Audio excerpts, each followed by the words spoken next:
You know what breaks my heart? Watching brilliant, capable, extraordinary human beings live their entire lives in financial mediocrity, dying with their songs still unsung, their potential buried under layers of conditioning, fear, and borrowed beliefs about money. You, yes, you listening right now, you were not born to struggle. You were not born to count pennies while watching others live in abundance. Yet here you are, perhaps in your 40s, 50s, or 60s, still waiting for that breakthrough, still hoping that somehow, magically, things will change. They won't. Not unless you understand what I'm about to share with you today. This isn't about motivation. This is about revelation. This is about the invisible chains that have kept you poor. And I'm not just talking about your bank account. I'm talking about the poverty of your spirit, the bankruptcy of your beliefs, the scarcity in your very soul. Let me paint you a picture. It's Sunday evening. You're sitting in your comfortable chair, maybe with a glass of wine, maybe scrolling through your phone. You see another person, someone you went to school with, someone who wasn't even particularly talented or intelligent, posting pictures from their vacation home, their new car, their business success. And something inside you tightens. Maybe it's envy, maybe it's confusion, maybe it's that quiet voice that whispers, "Why not me? What do they have that I don't?" You've worked hard. God knows you've worked hard. You've been responsible. You've paid your bills. You've done everything society told you to do. You went to school, you got the job, you played by the rules. And yet, abundance seems to dance just outside your reach. Always visible, never touchable. You tell yourself stories. You're too old now. The economy is bad. Rich people are lucky or corrupt. Money isn't spiritual. You don't really need that much anyway. But late at night, when you're alone with your thoughts, you know these are just comfortable lies you tell yourself to avoid the uncomfortable truth. Here's what terrifies me for you, and I want you to really feel this. Time is running out. I'm not being dramatic. I'm being honest. If you're 45, you have maybe 20 good years of productive energy left. If you're 60, perhaps 10. Every single day you spend trapped in your current financial paradigm is a day you'll never get back. While you're reading self-help books and watching motivational videos and telling yourself that next year will be different, life is passing you by. Your dreams are aging with you. That business you wanted to start, that freedom you wanted to taste, that legacy you wanted to leave, they're all slowly fading into the realm of what could have been. And the most tragic part, it's not because you're not capable. It's because you're infected with a virus, a mental virus, a spiritual virus that makes wealth impossible for you. You've been programmed to fail financially and you don't even know it. You're like a computer running faulty software, working hard, processing constantly, but always producing the same limited results. And here's the truly frightening part. This programming goes so deep that even when opportunity knocks on your door, you won't recognize it. Even when abundance tries to flow toward you, you'll unconsciously sabotage it. You'll find reasons why it won't work. You'll discover obstacles that don't exist. You'll retreat into your comfortable poverty because, paradoxically, it feels safer than the unknown territory of wealth. But wait, it gets worse, much worse. Because it's not just about you anymore. Think about what you're teaching the people around you. Your children, if you have them, are learning from you that struggle is normal, that wanting more is greedy, that wealth is for other people. Your partner is watching you settle, watching you give up, watching you shrink your dreams to fit your circumstances instead of expanding your circumstances to fit your dreams. You're not just limiting your own life, you're creating a legacy of limitation. You're passing down poverty consciousness like a family heirloom. And the people who could have benefited from your wealth, the causes you could have supported, the lives you could have changed, the freedom you could have created, they're all casualties of your unconscious commitment to staying small. Do you understand what I'm saying? This isn't just about having a nicer car or a bigger house. This is about living a life of impact, of contribution, of freedom. This is about becoming who you were meant to be before the world told you to be realistic. And here's the really painful part. Right now, while you're listening to me, there are people younger than you, less experienced than you, less educated than you, who are creating massive wealth. They're not smarter, they're not more deserving, they simply don't have the blocks you have. They haven't been conditioned the way you have. And with every passing day, the gap between you and them grows wider. They are building momentum while you're building excuses. They're taking risks while you're taking comfort in your routines. They're failing forward while you're succeeding at staying stuck. And the cruelest irony, many of them will attribute their success to hard work, never realizing that the real difference wasn't in the working, it was in the believing. They believed wealth was possible for them. You don't, not really, not in your bones. You might say you do, you might think you do, but your bank account tells the truth that your mouth won't speak. Your financial reality is a perfect mirror of your unconscious beliefs about money, about worthiness, about what you deserve. And until you shatter that mirror and rebuild it with new beliefs, nothing will change. Nothing can change. You'll keep getting the same results year after year, decade after decade, until you run out of time. Imagine this scenario, and I want you to really imagine it, feel it in your body. It's 10 years from now. You're sitting in the same chair, in the same house, having the same conversations about money, the same worries, the same limitations, except now you're 10 years older. Your energy is lower, your options are fewer, your time is shorter. And you look back at today, this very moment, and you realize this was the turning point I missed. This was when I could have changed everything, but I didn't. I listened, I nodded, I understood intellectually, but I didn't transform. I didn't take action. I didn't confront my demons. I stayed comfortable in my discomfort. And now it's too late. The opportunities have passed. The doors have closed. And all I have left are regrets and what ifs. Can you feel that? Can you feel the weight of that future regret? Because that's where you're headed right now. That's the trajectory you're on. Unless you wake up, unless you change, unless you understand what I'm about to reveal to you. So let's get into it.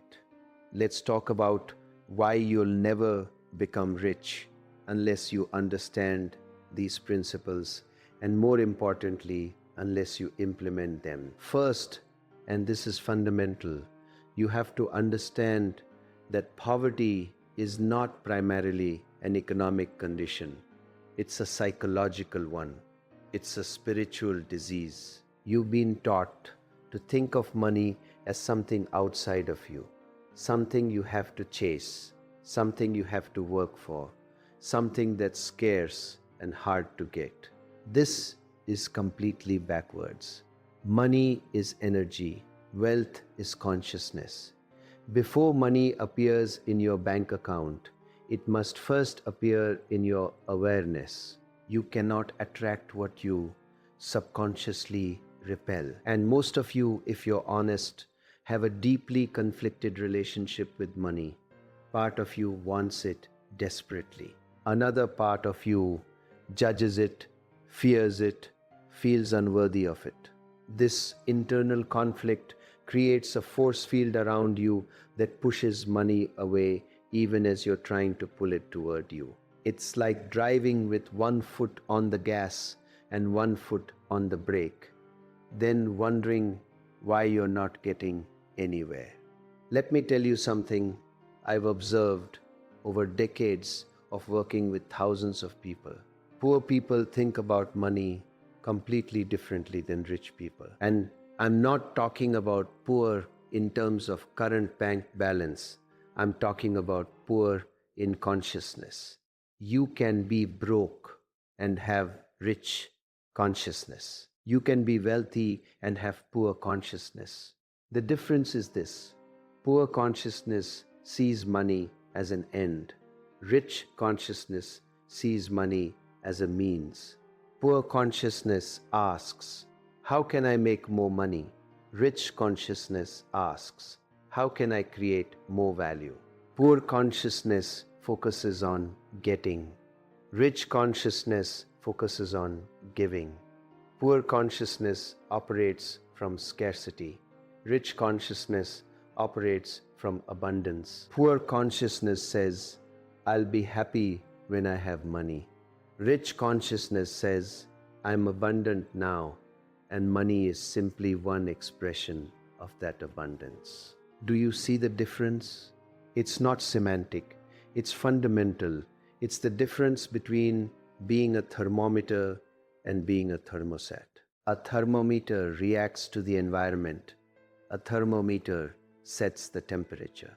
Poor people are thermometers, constantly reacting to their financial circumstances, complaining about them, feeling victimized by them. Rich people are thermostats. They decide what their financial reality will be, and then they create it. Now, you might be thinking, that's easy to say when you already have money. Wrong.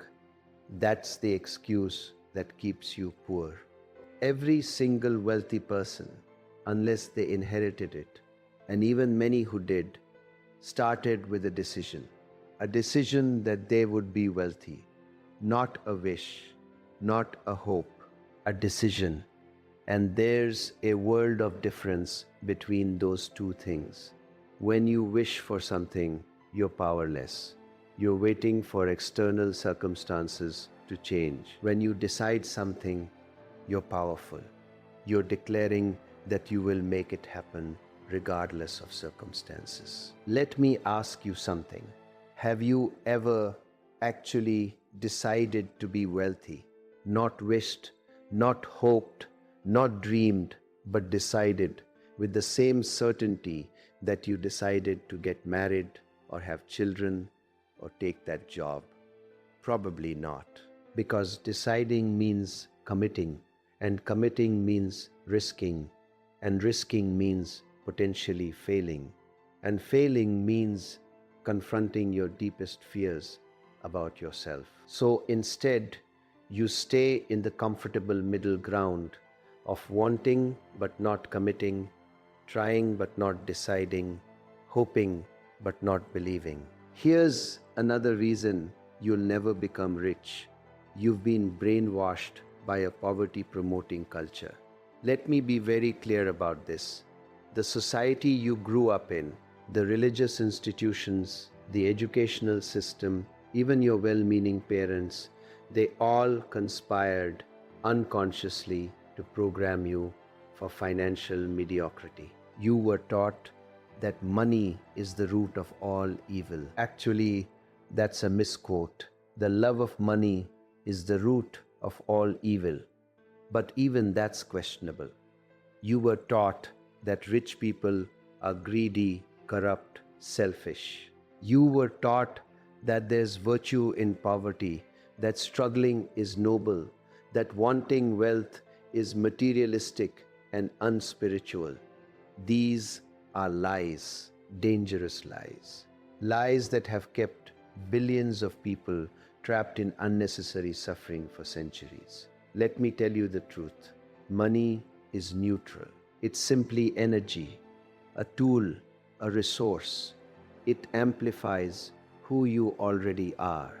If you're generous, money makes you more generous. If you're greedy, money makes you more greedy.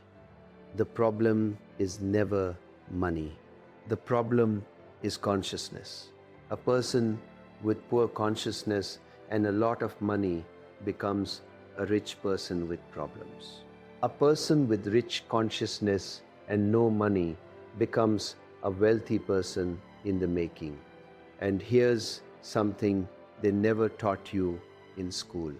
Poverty helps no one. Your being poor doesn't make anyone else rich. Your struggling doesn't ease anyone else's burden. Your financial limitation doesn't create more resources for others. That's not how economics works. That's not how energy works. That's not how life works. Wealth is not a pie where if I take a bigger slice, you get a smaller one. Wealth is a garden. The more we all cultivate, the more there is for everyone. When you become wealthy, you create jobs, you pay taxes, you have resources to help others. You become a contribution instead of a drain. You model possibility instead of limitation. So this idea that there's something noble or spiritual about being poor, it's nonsense. It's a control mechanism designed to keep you small, manageable, and dependent. And you bought it. We all bought it because it was sold to us by authorities we trusted, wrapped in the language of morality and spirituality. Let me share something personal with you. When I was young, I was surrounded by poverty, not just economic poverty, but poverty of imagination, poverty of possibility. Everyone around me had accepted limitation as inevitable. They had dreams once, but life had beaten those dreams out of them, and they wore their resignation like a badge of honor. They called it being realistic. I called it being dead while still breathing, and I made a decision very early. I would never accept limitation as my reality, not financial limitation, not intellectual limitation, not spiritual limitation. I would live as if abundance was my birthright, because it is. It's yours too. You just forgot. Or more accurately, you were taught to forget. You were domesticated like a wild animal put in a cage. And the saddest part, even when the cage door is opened, you don't leave.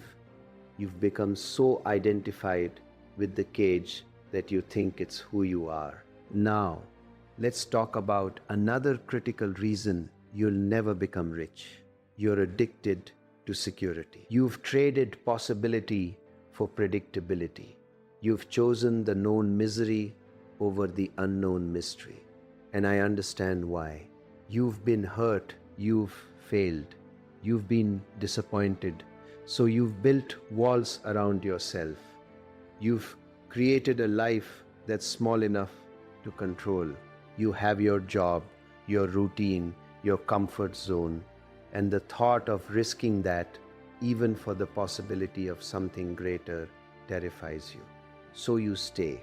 You convince yourself that you're being responsible. You tell yourself that risk is for young people or foolish people or people who don't have responsibilities like you do.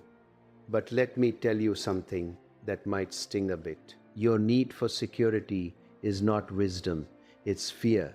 It's fear dressed up as prudence. And it's killing your dreams. It's suffocating your potential. It's guaranteeing that you'll never experience the abundance that's possible for you. Because wealth, real wealth, requires risk, not stupid risk, not reckless risk, but calculated, conscious, committed risk. It requires you to step into uncertainty, to try things that might not work, to fail, learn, adjust, and try again.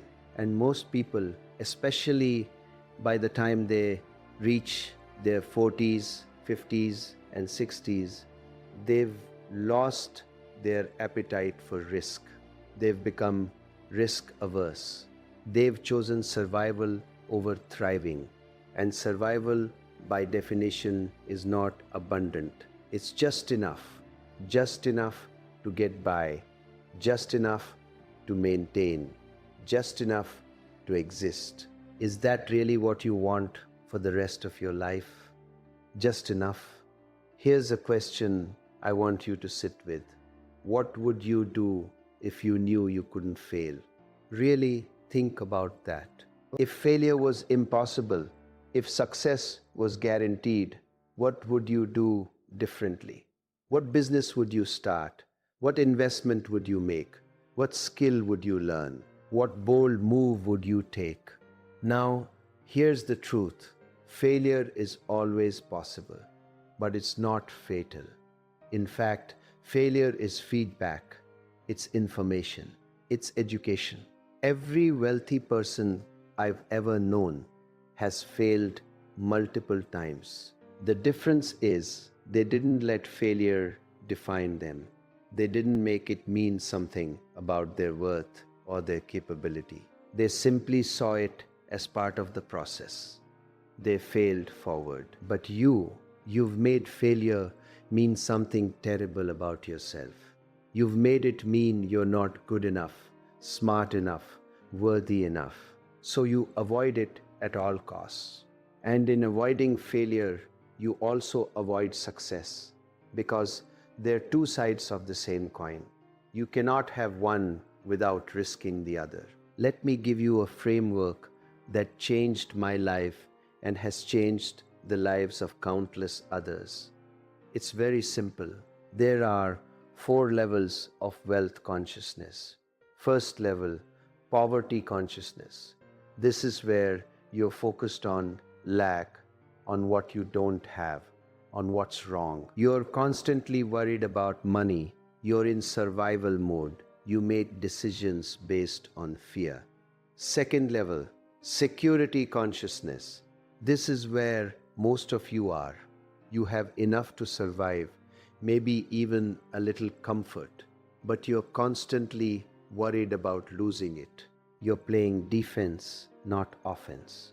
You're trying to protect what you have rather than create more. Third level, wealth consciousness. This is where you shift from scarcity to abundance. You start to see opportunities everywhere. You invest in yourself. You take calculated risks. You understand that money flows to value creation. Fourth level, abundance consciousness. This is where money becomes almost irrelevant, because you understand that you are the source of wealth. You create value wherever you go. Money follows you because you've become a magnet for it. Now, here's what's important. You cannot skip levels. You can't go from poverty consciousness to abundance consciousness overnight. But you can move up, you can evolve, and the first step is awareness. Where are you right now? Be honest. Most of you listening are stuck in security consciousness. You have enough, but you're afraid of losing it, so you play small. You don't invest in that course. You don't start that business. You don't make that bold move. Because what if it doesn't work? What if you lose what you have? And so you stay stuck for years, for decades, for your entire life. Do you know what the most expensive words in the English language are? What if? What if it doesn't work? What if I fail? What if people judge me? What if I lose money? These two words have cost people billions of dollars, millions of opportunities, countless dreams. Because while you're asking what if, someone else is doing. While you're analyzing, someone else is executing. While you're waiting for the perfect moment, someone else is creating momentum with imperfect action. And here's the thing about momentum, it's everything. A plane uses more fuel taking off than it does flying across the country. Getting started is the hardest part. But once you're in motion, once you have momentum, things get easier. Opportunities appear, doors open, resources show up.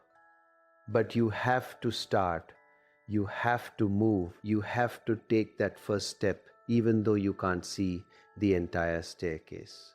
And most of you won't. You listen to this entire talk.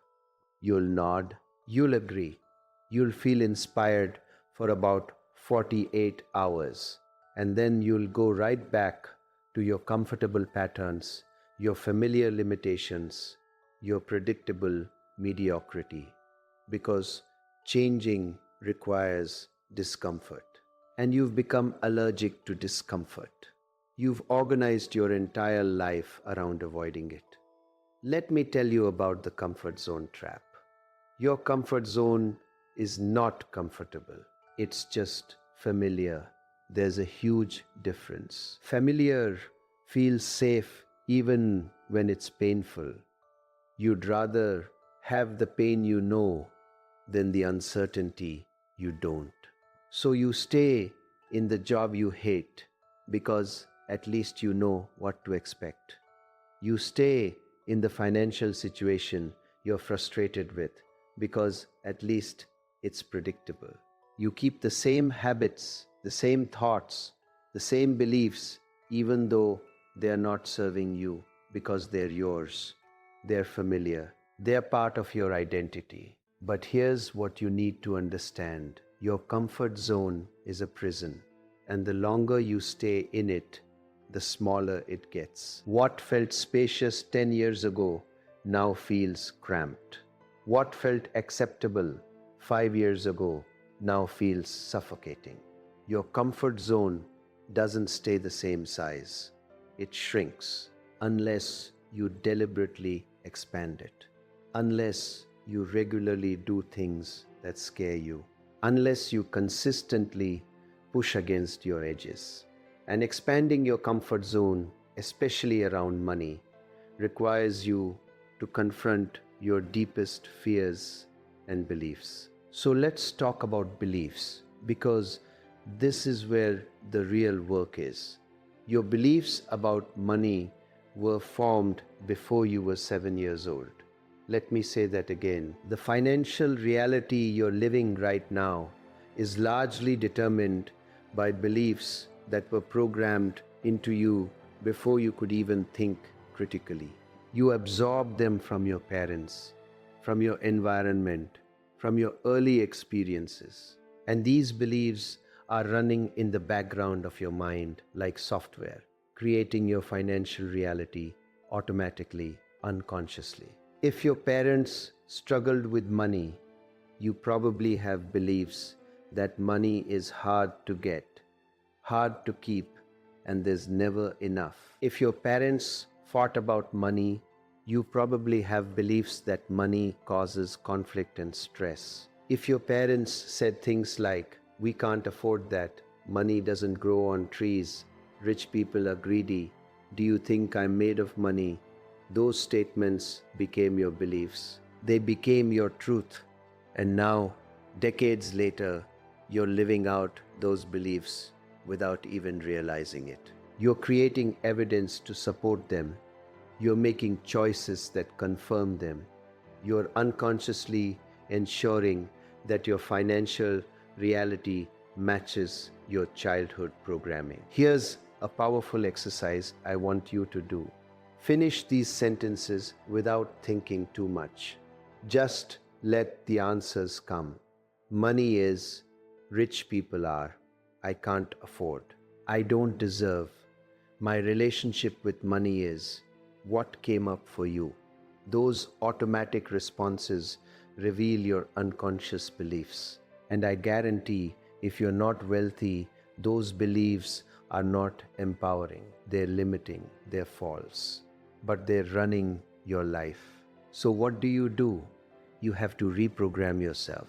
You have to consciously choose new beliefs, not just intellectually, but emotionally, viscerally. You have to repeat them until they become more real to you than your old beliefs. And this is where most people fail.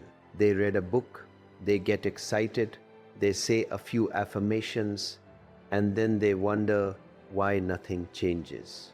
Because you're trying to override decades of programming with a few days of new thoughts. It doesn't work that way. Reprogramming your mind is like building a muscle. It requires consistency, repetition, and intensity. You have to immerse yourself in new beliefs.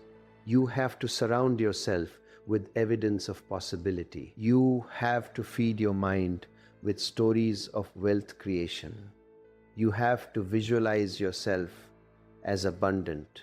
You have to feel it, embody it, become it before it manifests externally. And here's something crucial that most people miss. You cannot think your way into wealth. You have to act your way into it. Action changes belief more effectively than belief changes action. Let me explain. If you wait until you believe you can be wealthy before you take action, you'll wait forever, because your current results are constantly reinforcing your current beliefs. It's a closed loop. But if you take action as if you were already wealthy, even though you don't fully believe it yet, your actions create new results. And those new results create new beliefs. And those new beliefs inspire bigger actions. And you create an upward spiral instead of a downward spiral. This is why I always tell people, act as if you're already the person you want to become. Not in a fake way, not in a delusional way, but in an intentional way. How would a wealthy person handle this situation? How would an abundant person make this decision? How would a successful person spend their time? And then do that, even if it feels uncomfortable, even if it feels like you're pretending. Because you're not pretending, you're practicing, you're rehearsing, you're becoming. Now, let's address something that's probably making you uncomfortable right now. Some of you are thinking, this sounds materialistic, this sounds unspiritual. I thought you were a spiritual teacher. Why are you talking so much about money? Let me be very clear about this. Spirituality and wealth are not opposites. That's another lie you've been sold.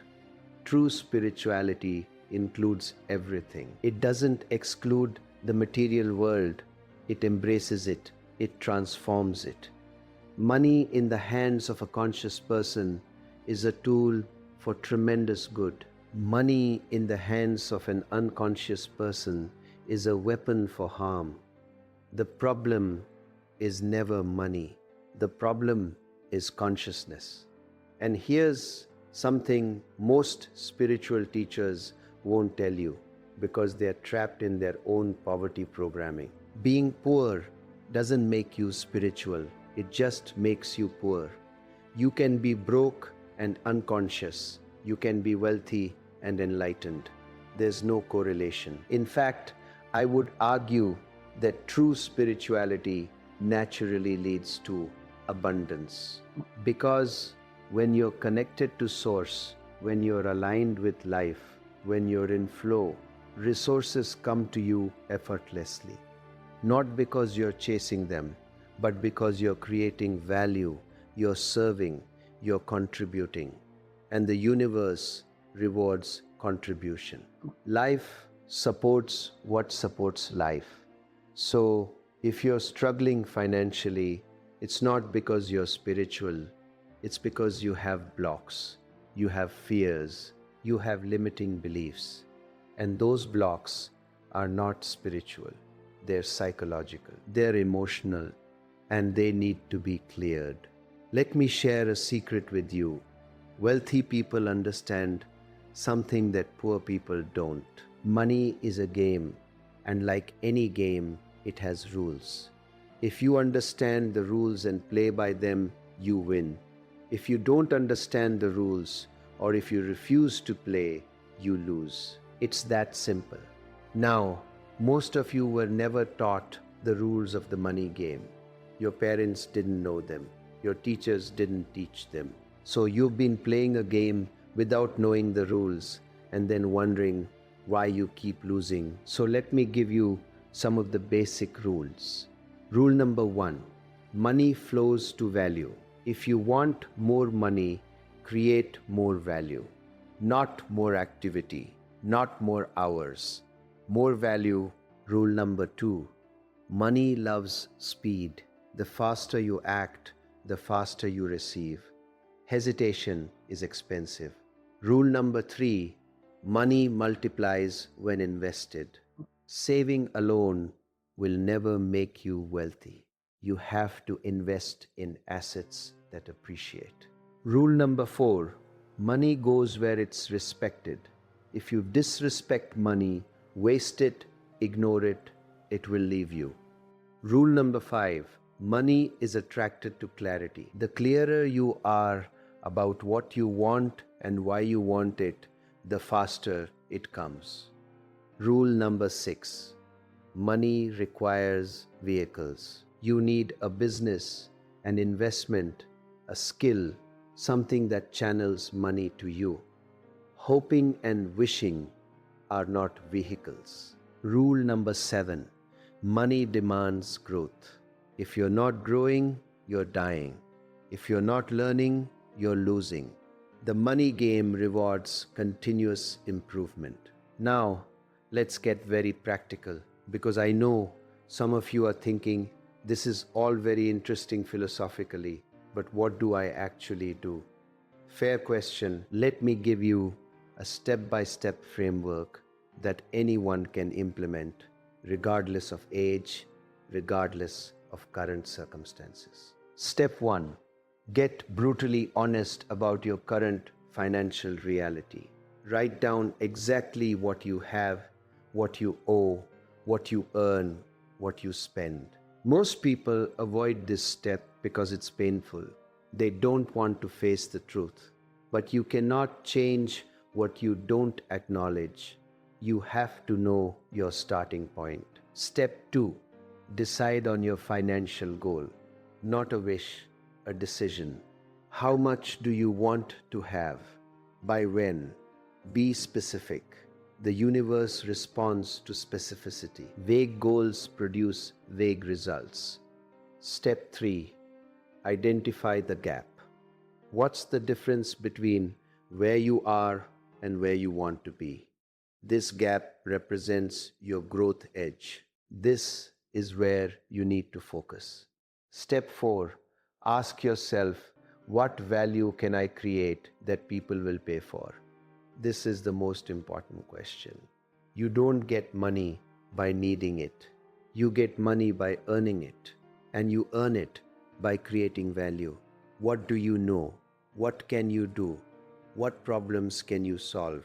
What transformation can you facilitate? Step 5.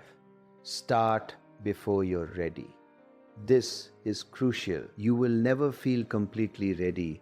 You will never have all the answers. You will never have perfect conditions. Start anyway. Start messy. Start scared. Start small. But start. Step 6. Fail fast and learn faster. You will make mistakes, guaranteed. The goal is not to avoid mistakes. The goal is to make them quickly, learn from them, and adjust. Every failure is tuition in the university of wealth creation. Step 7. Surround yourself with people who are where you want to be. Your network determines your net worth. If all your friends are broke, you'll stay broke. If all your friends are comfortable, you'll stay comfortable. You need to be around people who are playing a bigger game. Their beliefs, their standards, their actions will pull you up. Step 8. Invest in yourself relentlessly. Education, coaching, courses, books, seminars, whatever it takes. You are your greatest asset. The more you develop yourself, the more valuable you become. And the more valuable you become, the more money flows to you. Let me pause here and ask you something. Are you still with me? Are you really hearing what I'm saying? Or are you listening with that part of your mind that's already preparing objections? That part that's saying, yeah, but I'm too old. Yeah, but I don't have capital. Yeah, but I have responsibilities. Yeah, but my situation is different. That voice, that's not your wisdom speaking. That's your fear. That's your programming. That's the part of you that's committed to staying small. And you have to recognize it for what it is. It's not protecting you. It's imprisoning you. Every yeah but is a brick in the wall of your limitation. Every excuse is a nail in the coffin of your dreams. And you have to decide right now, are you going to keep listening to that voice? Or are you going to tell it to shut up and let the part of you that wants more, that deserves more, that's capable of more, finally have a chance to speak? Here's something else you need to understand. Wealth creation is not linear, it's exponential. What does that mean? It means that most of your results will come from a small percentage of your efforts. It means you might work hard for years and see minimal results, and then suddenly everything explodes. This is called the tipping point, the breakthrough moment, and most people quit right before they reach it. They work, they struggle, they don't see results fast enough, and they give up. They go back to their job. They go back to their comfort zone. They tell themselves it wasn't meant to be. But if they had just persisted a little longer, if they had just kept going through the resistance, they would have broken through. They would have reached the tipping point, and everything would have changed. So you have to be willing to work in faith, to keep going even when you don't see immediate results, to trust the process, to understand that you're building momentum even when it doesn't feel like it. Every action you take is either moving you toward wealth or away from it. There's no neutral. Every choice matters. Every day counts. And time is not on your side. I don't say that to pressure you. I say it to wake you up. You don't have forever. None of us do. But you especially, if you're in your middle years, you don't have time to waste on hesitation, on analysis paralysis, on waiting for perfect conditions. You have to move now. Let's talk about another major block to wealth: your relationship with receiving. Most people are terrible at receiving. They are much more comfortable giving. Why? Because giving makes you feel in control, superior, safe. Receiving makes you feel vulnerable, indebted, exposed. So you block receiving. Someone offers to help you, you say no thank you, I'm fine. Someone tries to pay you a compliment, you deflect it. Someone wants to give you money for your services, you undercharge. You have this unconscious belief that you don't deserve to receive, or that receiving makes you selfish, or that you have to earn it through suffering. These beliefs are blocking your wealth, because wealth is fundamentally about receiving money, receiving opportunities, receiving abundance. And if you're blocked at receiving, you're blocked at wealth. So you have to practice receiving. Start small. When someone compliments you, just say thank you. Don't deflect. Don't minimize. Just receive it. When someone offers to help you, say yes. When someone wants to pay you, charge what you're worth. Feel the discomfort of receiving. Breathe through it. Let it expand you. Because on the other side of that discomfort is wealth. On the other side of that vulnerability is abundance. But you have to be willing to go through it. Now, I want to address something specifically for those of you who are older, who are thinking, I'm too old for this. I've missed my chance. This is for young people. Let me tell you something. Some of the most successful wealth creators started late in life.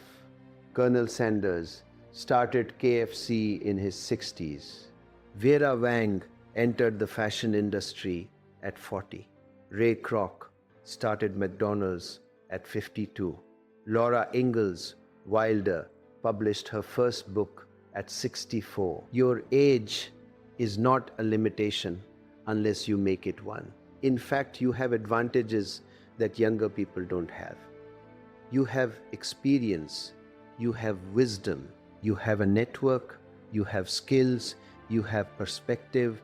What you might lack in time, you make up for in efficiency. You know what works and what doesn't. You don't have to make all the beginner mistakes. You can learn from others. You can move faster. And here's the truth. You don't need 40 years to build wealth. You need clarity, strategy, focus, and action. You could transform your financial reality in 5 years, in 3 years, in 1 year. I've seen it happen countless times. But it requires you to let go of the story that you're too old. That story is costing you everything. Let me give you another framework.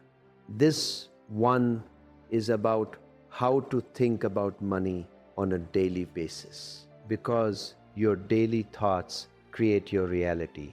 If every day you're thinking about lack, about bills, about what you can't afford, you're programming yourself for poverty. So here's what I want you to do. Every morning, before you do anything else, I want you to spend 5 minutes in what I call abundance meditation. Close your eyes, take some deep breaths, and imagine yourself already living the wealthy life you desire. Don't just visualize it. Feel it. What does it feel like to have financial freedom?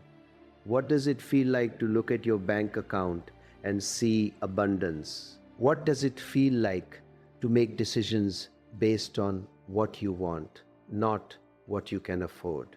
Really feel it in your body. Let that feeling fill you up. Then, throughout the day, whenever you notice yourself thinking thoughts of lack, stop. Interrupt the pattern and replace it with a thought of abundance. This takes practice. Your mind has grooved neural pathways of poverty thinking. You have to create new pathways. And you do that through repetition, through consistency, through conscious choice. Every thought is either building your wealth or destroying it. There's no neutral ground. So you have to become vigilant about what you're thinking. You have to become the guardian of your mind. Here's another practical strategy. Start tithing. Now, some of you just recoiled. Tithing, that's religious. I'm not religious. Listen to me. Tithing is not about religion.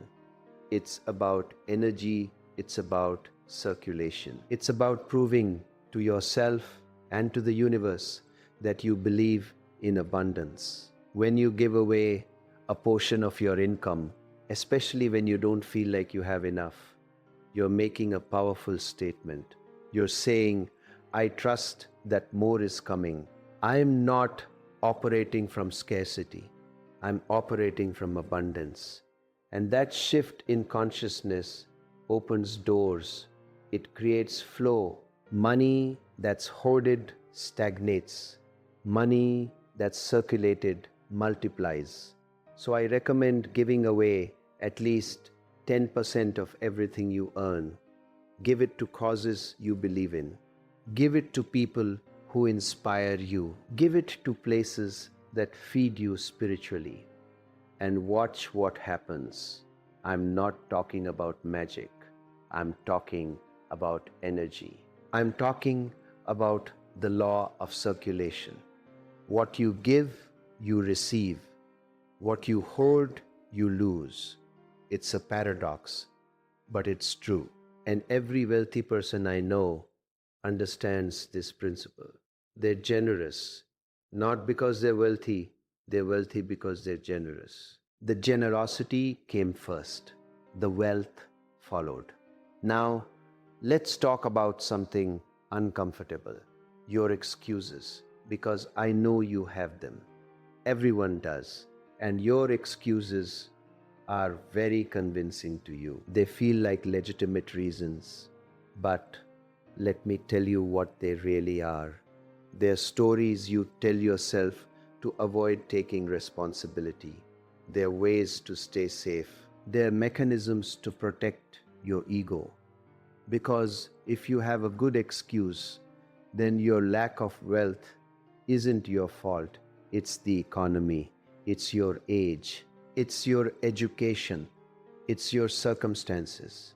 It's bad luck.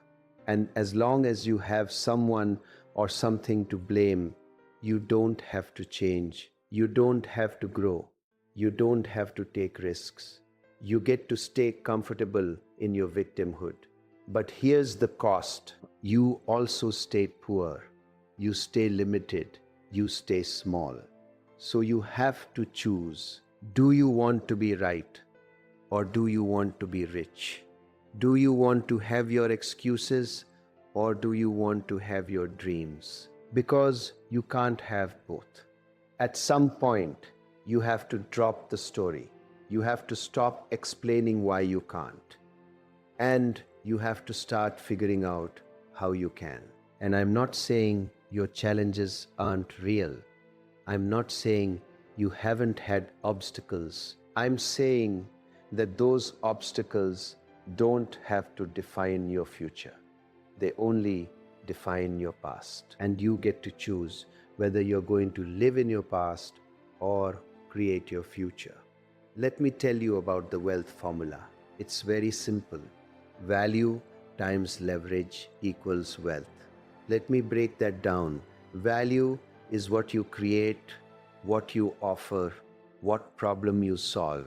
The more value you create, the more money you can earn. But value alone is limited because there's only so much time in your day. If you're trading time for money, you'll always be limited. That's where leverage comes in. Leverage is how you multiply your impact. There are several types of leverage. Labor leverage. You hire people to multiply your efforts. Capital leverage. You use money to make money. Technology leverage. You use systems and automation to scale. Media leverage. You create content that reaches millions. The wealthiest people use all forms of leverage. They create value once and get paid multiple times. They build systems that work without them. They invest money that grows while they sleep. If you're not using leverage, you're leaving massive amounts of money on the table. So ask yourself, how can I create more value? And how can I leverage that value to reach more people? Those two questions, if you answer them honestly and implement the answers, will transform your financial life. Here's another critical piece. You have to become financially educated, not just motivated, educated. You need to understand how money actually works, how taxes work, how investing works, how businesses work, how wealth is built and preserved. And I'm not talking about getting a degree in finance. I'm talking about reading books, taking courses, learning from people who have what you want, because financial ignorance is expensive. Every day you don't understand money is a day you're losing money. You're making poor decisions, you're missing opportunities, you're getting taken advantage of. And the financial education system is designed to keep you ignorant. They don't teach you about money in school. They teach you to be a good employee. They teach you to follow rules. They teach you to trade time for money. They don't teach you how to create wealth, so you have to educate yourself. And this is not optional. This is essential. You need to know the difference between assets and liabilities. You need to understand cash flow. You need to know about compound interest. You need to learn about different investment vehicles. You need to understand risk management. This knowledge is power, and it's available to you. You just have to prioritize it. Let's talk about fear again, because it keeps coming up. Fear is the biggest obstacle to wealth. Fear of failure, fear of success, fear of judgment, fear of losing what you have, fear of the unknown. And fear is natural. It's part of being human, but you cannot let fear make your decisions, because fear always chooses safety over growth, security over possibility, the known over the unknown. And if you let fear drive, you'll never go anywhere new. You'll just keep circling the same familiar territory. So you have to learn to act in spite of fear, not without fear. In spite of it, feel the fear and do it anyway. That's courage. Courage is not the absence of fear. Courage is action in the presence of fear. And every time you act courageously, you build your courage muscle. It gets easier, the fear gets smaller, your capacity gets bigger. But you have to start. You have to take that first scared step, and then another and another. And before you know it, you're doing things you never thought possible. You're creating results you never thought you could achieve. You're becoming a person you never thought you could be. But it all starts with that first courageous action. Now, I want to give you some specific wealth building strategies that you can implement immediately. Strategy number 1: create multiple streams of income. Don't rely on one source. If you have a job, great, but add a side business. Add investments, add royalties, add passive income. The more streams you have, the more secure and abundant you become. Strategy number 2: automate your savings and investments. Don't wait until the end of the month to see what's left. Pay yourself first. Set up automatic transfers so that money goes into savings and investments before you even see it.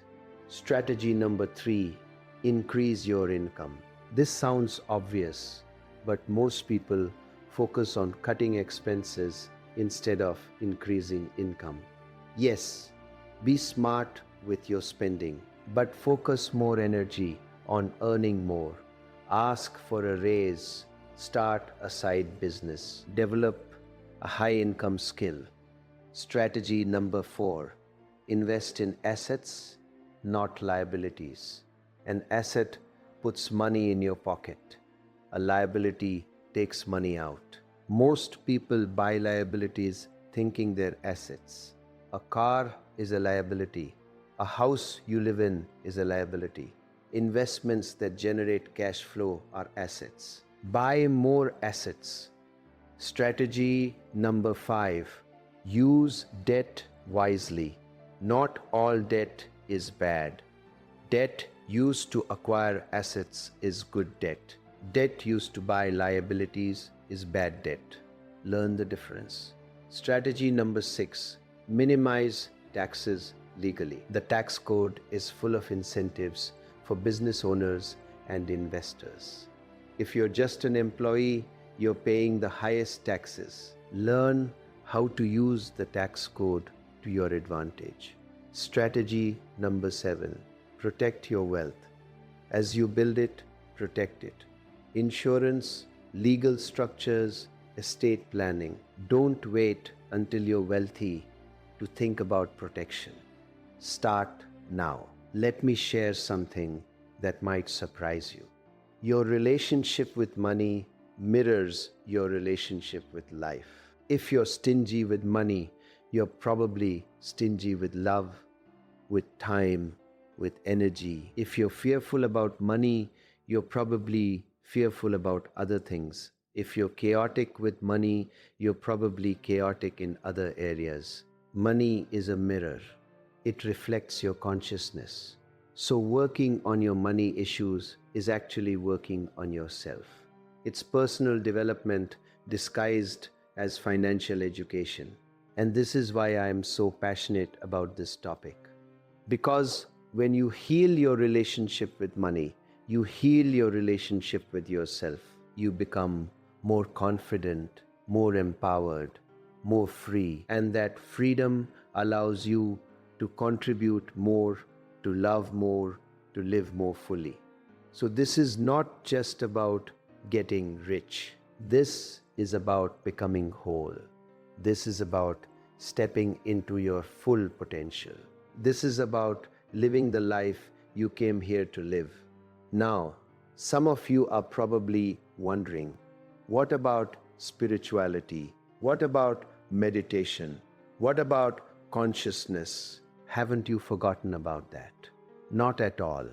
In fact, everything I've been telling you is deeply spiritual, because true spirituality is about wholeness. It's about integration. It's about bringing consciousness to every area of life, including money. The old model of spirituality said, renounce the world, reject money, live in poverty. That's not spirituality. That's escapism. That spirituality says, engage with the world, transform it, bring light to darkness. And money is one of the most powerful tools for transformation. With money, you can fund causes you believe in, you can help people, you can create beauty, you can support art, education, healing, you can change lives, but only if you have it. Only if you're willing to play the game. Only if you're willing to step out of your spiritual superiority and get your hands dirty with the practical realities of wealth creation. Here's a meditation practice I want you to try. It's called the abundance breath. Sit comfortably, close your eyes, take a deep breath in, and as you breathe in, imagine you're breathing in abundance, wealth, prosperity. Feel it filling your lungs, filling your body, filling your cells. Hold it for a moment, then breathe out. And as you breathe out, release any fear, any limitation, any scarcity. Do this for 5 minutes every day. Breathe in abundance. Breathe out scarcity. This simple practice will start to shift your energy. It will start to reprogram your nervous system. Because your body doesn't know the difference between imagination and reality. When you imagine abundance, when you feel it, your body responds as if it's real. And that physiological state attracts matching circumstances. This is not woo-woo. This is neuroscience. This is how your brain works. So use it. Use your imagination. Use your breath. Use your body to create the wealth you desire. Let me give you another powerful practice. Gratitude for money. Every time money comes to you, no matter how small the amount, say thank you. Feel genuine gratitude. When you find a coin on the street, thank you. When someone pays you, thank you. When you receive your paycheck, thank you. This practice does two things. First, it trains your brain to notice money coming in. Most people only notice money going out. They're focused on expenses, on bills, on what they're losing, so their brain filters for loss. You want to train your brain to filter for gain. Second, gratitude is a high-frequency emotion. It attracts more of what you're grateful for. So the more you appreciate money, the more money you'll have to appreciate. It's a beautiful upward spiral, but you have to do it consciously. You have to make it a practice. Not just when you feel like it. Every single time. Make it a ritual. Make it sacred. Honor the money that comes to you, and more will come. Now, let's address self-sabotage, because this is huge. Many of you have an unconscious commitment to staying poor. I know that sounds crazy. Why would anyone be committed to poverty? But it's true. And it's usually because wealth feels unsafe at a deep, unconscious level. Maybe you saw your parents fight about money, so you associate wealth with conflict. Maybe you were taught that rich people are bad, so you don't want to be bad. Maybe you're afraid that if you become wealthy, people will judge you or use you, or you'll lose your authenticity. These unconscious beliefs create self-sabotage. You get close to a breakthrough, and then you do something to mess it up. You make a bad decision. You procrastinate. You get sick. You create drama. Something always happens to keep you at your current level. This is called your financial thermostat. And just like a thermostat in your house, when the temperature goes above or below the set point, it kicks in to bring it back. Your unconscious mind has a set point for how much wealth you're allowed to have. And when you start to exceed it, your self-sabotage mechanisms kick in to bring you back down. So you have to reset your thermostat. You have to make it safe to be wealthy.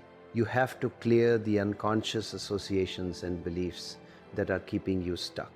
And this usually requires deep work, therapy, coaching, inner child work, whatever it takes. Because you can have all the strategies in the world, but if you're unconsciously committed to staying poor, you'll find a way to fail. Here's a question that will reveal a lot. Complete this sentence. If I became wealthy then, what came up? If I became wealthy, then people would expect things from me. If I became wealthy, then I'd have to deal with complicated finances. If I became wealthy, then I'd lose my friends. If I became wealthy, then I wouldn't be spiritual anymore. Whatever came up, that's your block. That's what's keeping you poor. And you have to address it. You have to question it. Is it true? Is it absolutely true? What would be possible if it wasn't true? How can you reframe it? For example, if I became wealthy, then I could help more people. If I became wealthy, then I could hire experts to handle complicated finances. If I became wealthy, then I could discover who my real friends are. If I became wealthy, then I could fund my spiritual growth. Do you see how reframing changes everything? Same situation, different meaning, and meaning creates reality. Let's talk about the power of decision again, because I can't emphasize this enough. Every moment you're making decisions, and every decision is either moving you toward wealth or away from it. The decision to sleep in instead of getting up early to work on your business. The decision to watch TV instead of reading a book about investing. The decision to buy that thing you don't need instead of investing that money. The decision to complain instead of taking action. Every single decision counts. And the quality of your life is determined by the quality of your decisions. So you have to become a better decision maker. And the way you do that is by getting clear on your values and your vision. When you know what you're creating, when you know why it matters, decisions become easier. Does this decision move me toward my vision or away from it? That's the only question you need to ask. And then you act accordingly. No negotiation, no exception. You become ruthless about your decisions because you understand that your future is being created right now, in this moment, by the choices you're making. Here's another wealth principle. Proximity is power. You become like the people you spend the most time with. If you want to be wealthy, you need to spend time with wealthy people. Not to use them, not to take from them, but to learn from them. To absorb their mindset. To see how they think, how they make decisions, how they handle money. This is why masterminds are so valuable. This is why mentorship is crucial. This is why you need to invest in being in rooms with people who are ahead of you. Yes, it might be uncomfortable. Yes, you might feel like you don't belong. Good, that discomfort is growth. That's you stretching. That's you expanding into a new version of yourself. But if you only hang out with people at your level or below, you'll never rise. You'll stay comfortable.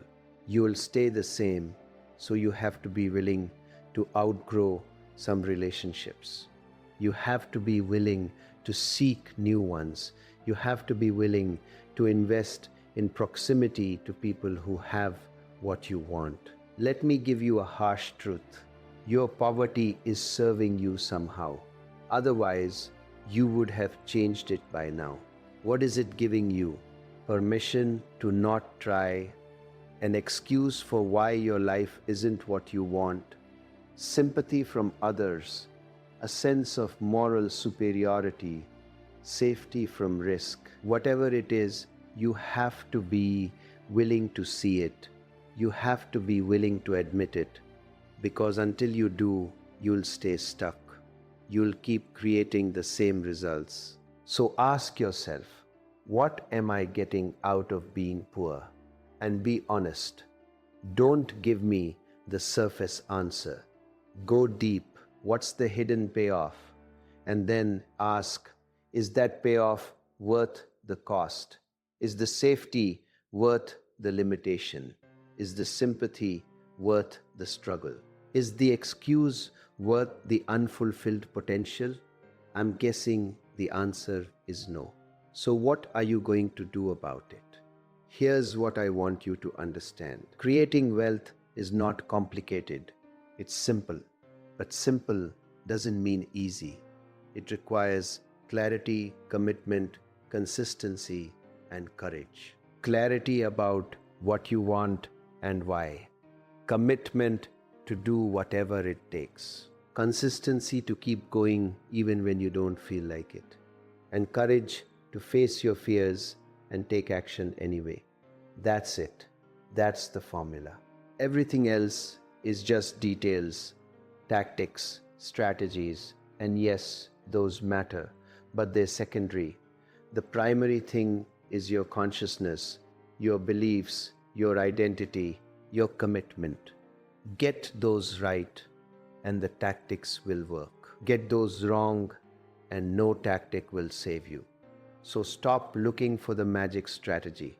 Stop waiting for the perfect opportunity. Stop hoping that someone will rescue you. You are the magic. You are the opportunity. You are the one you've been waiting for. And the moment you truly get that, the moment you truly own that, everything changes. Let me tell you what's possible for you. In the next 12 months, you could double your income. You could start a business that generates passive income. You could make your first investment. You could pay off debt. You could save your first $10,000. In the next 3 years, you could be financially free. You could have multiple income streams. You could be living the life you've always dreamed of. I'm not exaggerating. I've seen it happen countless times. But it requires you to change, not circumstances. It requires you to become a different person. A person who thinks differently, believes differently, acts differently. And that transformation is available to you right now. Not someday, not when conditions are perfect. Right now. But you have to choose it. You have to commit to it. You have to be willing to do the work. So here's my challenge to you. For the next 90 days, I want you to go all in on transforming your relationship with money. Read books about wealth. Listen to podcasts. Take courses. Find a mentor. Start a side business. Make your first investment. Track your spending. Increase your income. Practice abundance meditation. Do gratitude for money. Reframe your limiting beliefs. Surround yourself with wealthy people. Act as if you're already wealthy. Do whatever it takes. Give it everything you've got for 90 days. And I promise you, your life will not be the same. You'll have momentum. You'll have confidence. You'll have results. And those results will inspire you to keep going. But you have to start. You have to take the first step. And that step is a decision. Right now, in this moment, decide that you're done with poverty. Decide that you're done with limitation. Decide that you're worthy of wealth. Decide that you're capable of creating it. Decide that you will do whatever it takes. Make that decision with every fiber of your being, and then take action. Immediately. Don't wait. Don't think about it. Don't analyze it. Just move. Do something. Anything. Send an email. Make a call. Research an investment. Write a business plan. Whatever. Just take action. Because action is the bridge between the world of thought and the world of form. Action is what makes dreams real. Action is what creates wealth. And let me tell you what will happen when you do this. At first, nothing. You'll take action and you won't see immediate results. This is where most people quit. They expect instant gratification. They expect the universe to reward them immediately. But that's not how it works. There's always a lag time between action and results. You're planting seeds, and seeds take time to grow. But if you keep watering them, if you keep tending them, if you keep believing in them, they will sprout, they will grow, they will bear fruit. And when they do, you'll realize it was all worth it. Every moment of doubt, every moment of fear, every moment of discomfort, it was all preparing you for this. It was all making you into the person who could handle wealth, because wealth without character is dangerous. Wealth without consciousness is destructive. So the universe is not withholding wealth from you, it's preparing you for it. It's testing you. It's asking, are you ready? Are you serious? Are you committed? And every time you take action in spite of fear, every time you persist in spite of obstacles, every time you believe in spite of evidence, you're proving that you're ready. Now, I want to address something for those of you who are in relationships. Your partner's money mindset matters. If you're committed to wealth and your partner is committed to security or poverty, you have a problem. You're pulling in different directions, and that creates conflict. So you need to have honest conversations about money, about goals, about beliefs, about fears. You need to get on the same page. Or you need to accept that you might outgrow the relationship. I'm not saying that lightly. I'm saying that because I've seen it happen. One person transforms, the other doesn't, and the relationship can't survive the gap. So either you both grow or you grow apart, and that's okay. It's not a failure, it's just evolution. But you can't let someone else's limitations become your ceiling. You can't shrink yourself to make others comfortable. You have to honor your own growth. And if the people around you can't celebrate that, can't support that, then you need new people around you. Let me give you one more practice. This one is about embodiment. Because you can know all of this intellectually and still not change. You have to embody it. You have to become it. So, here's what I want you to do. Every day, for at least 10 minutes, I want you to physically embody the person you're becoming. Stand like a wealthy person. Walk like a wealthy person. Breathe like a wealthy person. Speak like a wealthy person. How would a wealthy person carry themselves? With confidence, with ease, with certainty. So do that. Even if it feels fake at first, even if it feels like you're playing pretend, do it anyway, because your body influences your mind just as much as your mind influences your body. When you change your physiology, you change your psychology. When you change your posture, you change your state. So use your body as a tool for transformation. Embody wealth before you have it, and watch how it starts to show up in your life. Here's the thing about this journey. It's not just about money. Money is just the vehicle. This is about becoming who you're capable of being. This is about living up to your potential. This is about not dying with your music still in you. Because that's the real tragedy. Not poverty, not struggle, but unlived potential, unexpressed gifts, unfulfilled dreams. That's what breaks my heart, and I see it everywhere. People who have so much to offer, so much to give, so much to create, but they're stuck. They're playing small. They're settling, and the world is missing out on their contribution. You're missing out on your own life.